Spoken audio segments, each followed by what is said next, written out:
Hi, everybody. For this episode, we're joined by Jack Witt from California in the United States. For over 25 years, he has been in the people development business, helping others move past personal barriers. Jack created and directs a social emotional intervention program for at-risk youth called Elevate Youth Solutions, and is the author of Trash Talk: How to Upgrade Your Self-Awareness and Unclutter Your Relationships. Jack, thanks for joining us on The Passionate Youth Worker. Thank you for having me, Paul. It's a joy to be here. Great. I'm looking forward to our interview very much. Jack, self-awareness is the fundamental reason for this podcast. We know just how much it matters when your purpose is to support other people. But before we dive into that whole topic, let's explore some of your life experiences that led you to be so passionate about helping people. What was your family experience like? Did you have altruistic people around you that served as role models for giving back to others? To some degree. My grandfather was a minister for years, and so that's how he expressed his care for community. My parents were not. In fact, they were quite private people, and so I just had developed the desire for our family to be more open and make ourselves accessible to connect with other people and to embrace them and help them. Well, that's great. And can you think of any particular life event or anything that drove you into the people business? Is there something that you recall, I just want to help people, or was there a pivotal moment, or did you just kind of organically grow into this whole idea of, supporting people in their personal growth? Yeah, I think probably a lot of those two. That would be a good way to express it. I always had a strong empathetic instinct. So noticing people who were being disenfranchised, people who were being left out. I was always in that kind of middle space. Even I remember junior high school or early high school days, being in the kid in the middle. I wasn't like on the outcast, but I wasn't in the in group, and so I think that positioning allowed me to see how people were either being included or excluded from community and from places of notice and recognition. Yeah, and we know life is all about relationships, and you were never in the in group, but you weren't on the out group. Did you have the ability to kind of connect with all different groups and different kinds of people, even at an early age? Were you just kind of good socially? I think so. Yeah, I think that was, having, as I said, that empathetic instinct.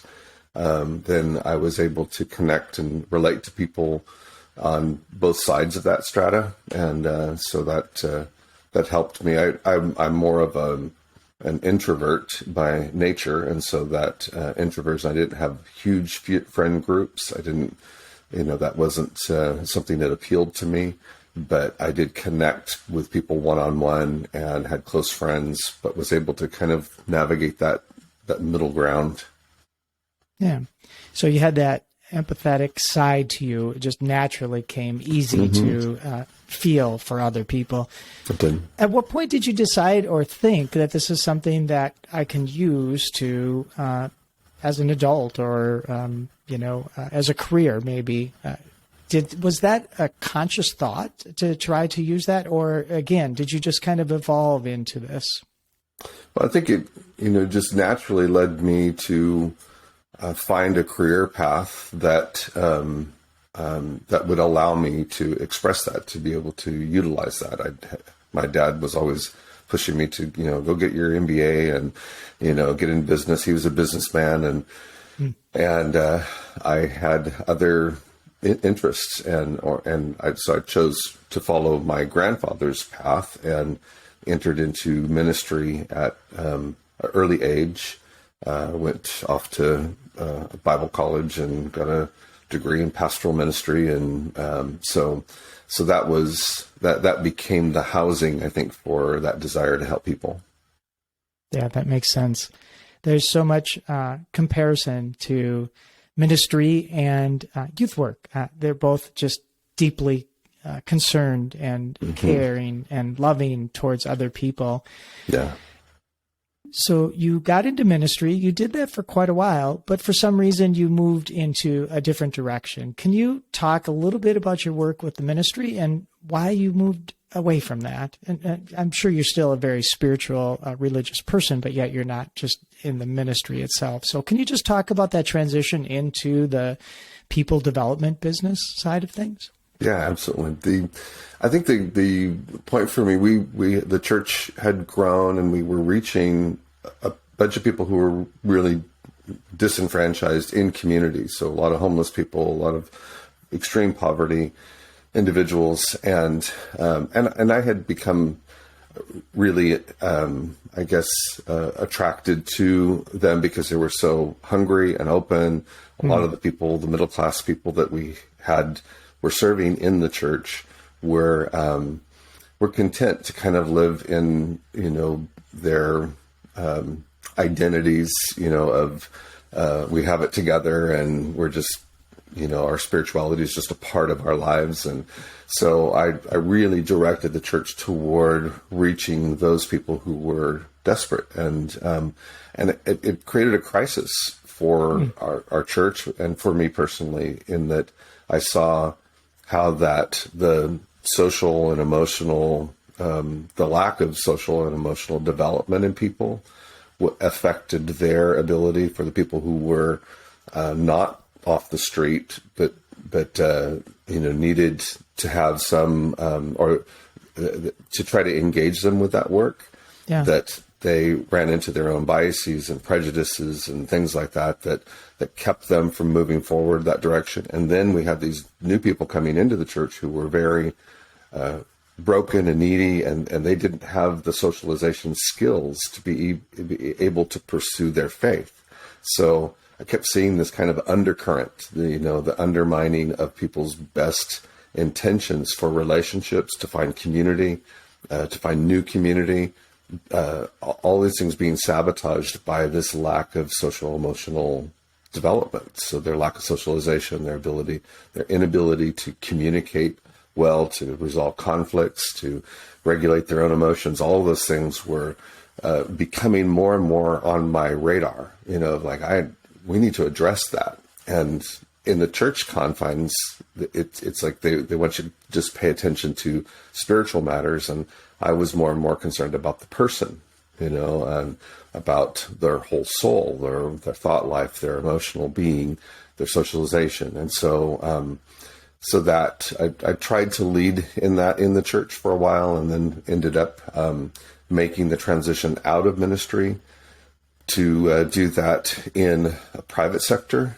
consulting. So I went into doing consulting for financial organizations, healthcare organizations on conflict resolution and all the things that I cared about, helping people develop. So I made that shift out of a ministry context into private sector consulting. That's interesting. That's quite a change in direction, but yet I see the similarities of how you're working towards the individual and helping them develop those social and emotional skills so they can have empathy, I think, right? Yes. So this idea that you saw that became pretty apparent to you, that people wanted to turn a blind eye almost to the most needy, and I don't say that and to maybe be cruel or mean, but it was maybe an inconvenience for them to pay attention. And so you attributed most of that to not their character, but their lack of social and emotional development. Is that correct? Or is it part of a character thing that you saw that was deeper in your ministry work? Yeah, I think it was a bit of both. So certainly it's a character issue. I saw them not willing to socialize outside of their comfort zone, or to embrace other people who are very, very different than them. We had people who were like, okay, they're bringing their kids and their kids cuss and, and are not well behaved. And I don't want them around my kids that, don't cuss and are well behaved. And it's like, that fear, I think, there was not there was not enough social emotional maturity, I think, to be able to address those fears, to understand what they were, to move beyond them, to allow that their own empathetic instincts or drives to propel them forward. So it just created, like I said, a crisis for the church that was frustrating for me, because it's like, this is what we ought to be doing, and the people who you really relied on to help care for the most needy in our community were leaving to go sit in churches where that wasn't expected of them. So, it was a challenge for sure. That's amazing, Jack. So you saw this kind of problem, and a lot of people would be, comfortable enough to just say, yeah, that's a problem, but I'm not going to deal with it. You dove right in, changed it, because you cared so much about these people that were not included and were disconnected and not able to find their faith strictly because they had bad life experiences, maybe mental health issues, chemical dependency issues, whatever that might be. And it was prohibiting them from, I think, what you believed was important for them to find their faith and to develop that relationship with God as they know it. But you didn't just stop there. You then did something about it. And that's what's incredible about you, Jack. You transitioned and you said, okay, this is a problem. I want people to be included. And we need more of that in so much of today's world of inclusion. I'm wondering, did you get pushback from people? Were they saying like, Jack, what are you doing? You're our minister and you should stay in the church. And now you're developing this business. You're going into helping people in a for-profit industry. And what kind of reaction did you get from people around you? Maybe some of your congregation and your family? What was that like? That was, I think for people who were close to me, they knew that it was necessary for me to make a change because, I was not thriving and enjoying the fight of ministry was it was frustrating not being able to do the things that were really deeply in my heart to do. And so I cared deeply about people's spirituality, but I wanted to also see them. I used to call it reparented, so there's so many of these people who just really needed in Christians in the church language to be discipled. But discipleship in the church was all about teaching people how to read the Bible and how to pray, and so the spiritual disciplines were a part of church discipleship. But I was so interested in their personal development, So and as I said, that kind of self-sabotaging work because of those missing core skills and abilities to be able to function with other human beings in a healthy way, and to understand and manage their own emotions. I was so deeply concerned about that people who were close to me knew that I needed to make a change. So that I received a lot of support on that side of it. On the other side, I think people who from the outside were like, well, why are you doing this? Why are you making this change? And, but I think that's just part of the deal. Well, good for you for pursuing your own important thing that you need to do for your own well-being and for you to fully develop and be self-reflective and to grow into the person that you ought to be. You were willing to take that head on and deal with that. So then one last question about this, and then we need to take a break, and I want to talk to you about self-reflection and all those kinds of things. But did you go then get additional training on social emotional learning, or did you just self-teach and learn about all that on your own? Yeah, a little bit of both. So okay. As I was making the transition out of a ministry role, as I said, my undergrad work was in church leadership. Yeah. And so I did a graduate course in strategic leadership. So I wanted to think more like a leader and to segue into private sector consulting. So I got a master's degree in strategic leadership, and that introduced me, had a lot of focus on organizational structures, which I don't have a particular interest in at all, but it also brought me into an understanding of coaching and leadership, different modalities of leadership, how to engage and influence people. And so yeah, I pursued that academically, and then I just did a ton of reading. I was interested in social emotional intelligence. That was I saw so many people who were brilliant and very capable of doing whatever you asked them to do, but they failed. They were failing in relationships. They didn't have great self-awareness. They were stumbling over in creating problems for themselves in their social relationships, and to the point to where what they were intellectually smart to do or cognitively smart to do was being really impaired by that. So I thought, well, if we can help people grow in those skills and become more self-aware, understand their own social emotional, or develop their own social emotional intelligence, then you can pair up those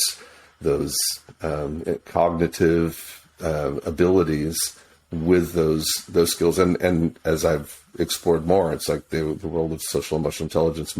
I think the latest statistic is 70% of hiring agents, HR departments in organizations today are valuing a person's social emotional intelligence over their IQ. Yeah. Thank you for sharing your journey into where you're at today and exposing some of those important reflection points in your life where you made changes. We need to take a short break, but when we come back, I want to talk to you more about self-awareness. So we'll be right back. Okay.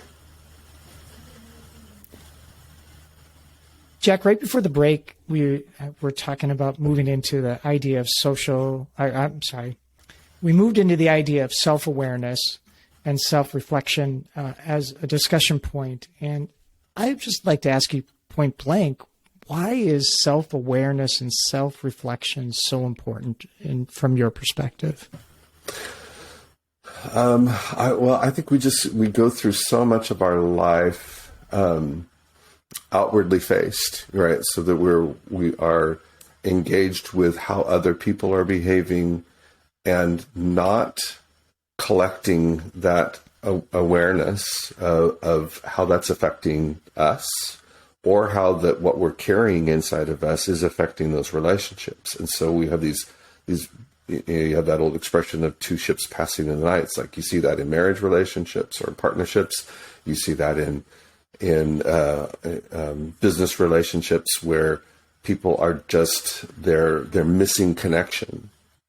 And most of that missing connection is due to the fact that they don't see themselves well. They're not understanding what they're carrying into conversations that is affecting that conversation or that relationship.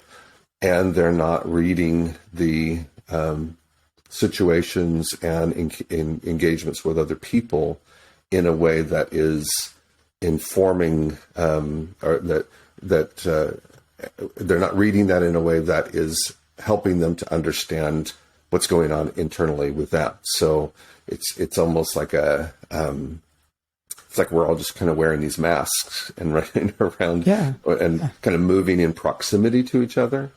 But that deeper connection, that understanding of self and others is really rooted in being able to understand and to be aware of who we are.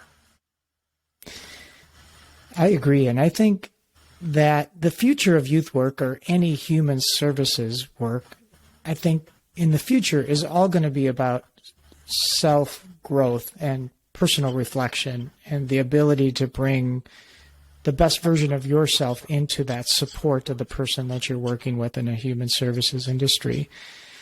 And it seems like you are ahead of the curve. I don't know if a lot of people see that as the future. And I'm wondering what you think about that and why haven't we done that for the last 20 or 30 years. I know you're working on it personally, but I'm talking the industry as a whole. What is the reluctance to get people to be more self-reflective and understand that they are the most important thing that they bring to their work? Well, yeah, I think it's in that how well you express that last statement, right? They are important to the work, and it's relationships carry the weight of the good that we bring into other people's lives. And I think because of our kind of Western mind and our organizational minds, that we want to continue to add to people's skill sets, which is important, right? So we're going to teach you how to be a good communicator. We're going to teach you how to, lead groups. So we're going to, so we are really good at helping people have tools and skills. Yes. But we have not paid a lot of attention to who the person is. And I think, through our experience, like my division, Elevate Youth Solutions, that I operate, functions as a part of a larger foster care organization. And so for a while I was doing the entrance assessments for foster parents. And so we focus a lot on their history and things that have gone on in their lives. And they would question us like, well, we just want to be foster parents. Why are you digging into our stuff? Yeah. And it's like, well, you are key here, right? So how you relate to these kids and their traumas, if they're triggering your traumas, then we're going to have a fat mess on our hands, and you're going to be incapacitated from really being able to deliver the help and resources that foster youth needs.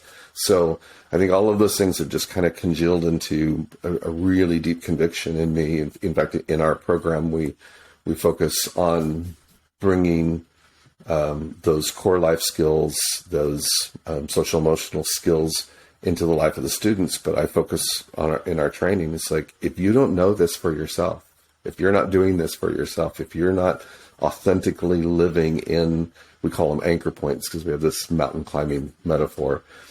If you're not living those anchor points, you can't authentically give them away to someone else. So I think organizationally we focused on skills, tools, and we really need to pay attention to the person. Well said. And I kind of dream of the day when the focus of youth serving organizations are driven to develop their team, both personally and professionally, because you're right. You can't ignore understanding human development or communication or mental health basics. You need to know that stuff. But the key ingredient to building those trusting relationships is being fully present and being in a good place to build those relationships with young people. And yet I get a sense of optimism from hearing that come from you. And yet I also have a sense of despair because I heard how hard it was for you in your ministry to get people to have that sense of empathy and awareness, that the reason that it's easy for them to ignore people who are down on their luck is because they can just walk away from it and not be so self-reflective and go, how can I just not care about that person?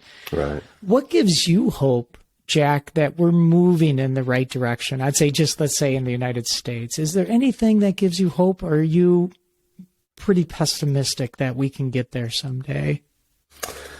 That's an interesting question. I do have hope. I think our collective consciousness around self-awareness is increasing. I think, to some degree, the talk about emotions and understanding emotions, I have concerns about that because we tend to affirm and allow people just to have their emotion without giving them a pathway to be able to manage that and to be able to integrate those emotions into steps and actions that are going to move them forward. So, but that's a whole other subject.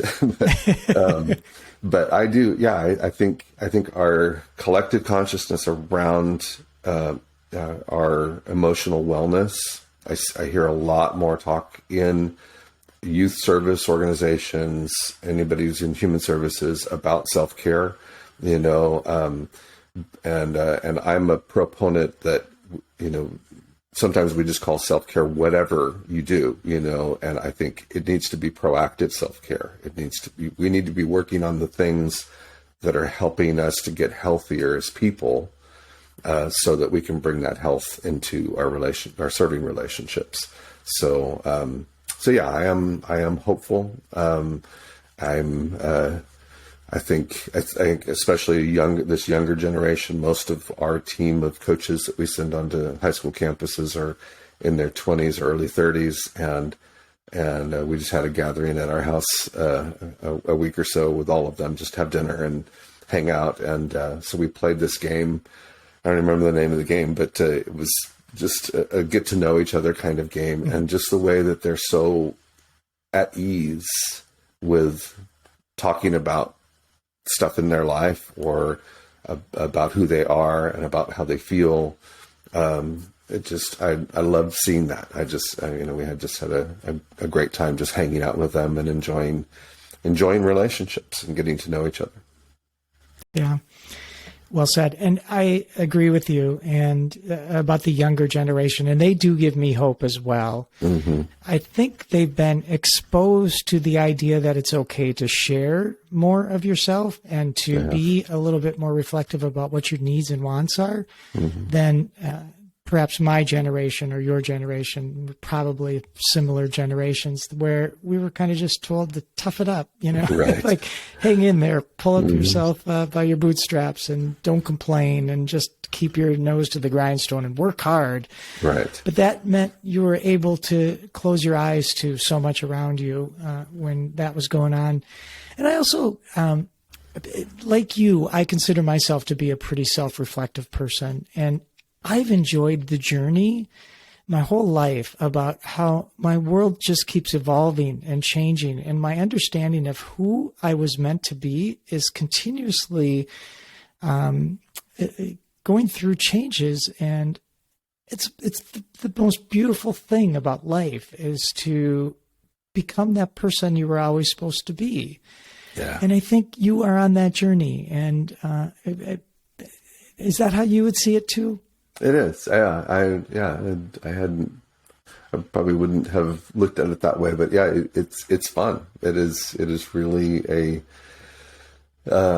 when you can step into more of who you are and what you're meant to do, I still have very strong spiritual foundations and footings, and I referred to this a couple of weeks ago as, someone asked me about what I'm doing now, and I said, well, this is kind of pastoring 2.0.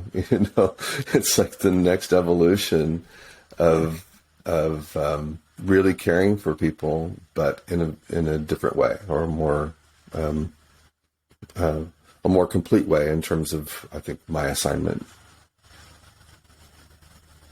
Jack, for 25 years, you've been leading the charge in self-reflection, self-awareness, making the most of your relationships, and helping people live better together, which I know is your motto.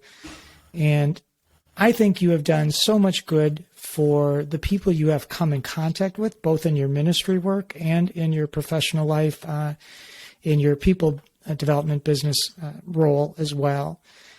And I want to thank you for leading the charge in this whole idea and for all the work that you've done to help young people and the people around you. You truly are an altruistic person willing to give up yourself in meaningful ways just so the sake of other people can do better. So thank you for all the work you've done, and I know you're going to continue to do. And I just really want to thank you for being a guest on The Passionate Youth Worker and sharing your thoughts with us. Thank you, Paul. Before we go, Jack, I always give the guest the last words. So what words of wisdom or inspiration would you like to leave with the listeners? I guess I would encourage you to stay curious. The beginning of the end of effective service for teenagers in particular is where we arrive at a set of conclusions about who they are and why they are where they are and what they need to do. Because in those, I think in those conclusions, you have these hiding places for unhealthy expectations and biases and even judgment.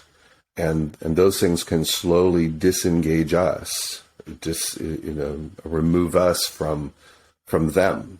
And so staying curious, staying genuinely interested in that student and searching to know more about them, because they are very complex people, and even at their young ages.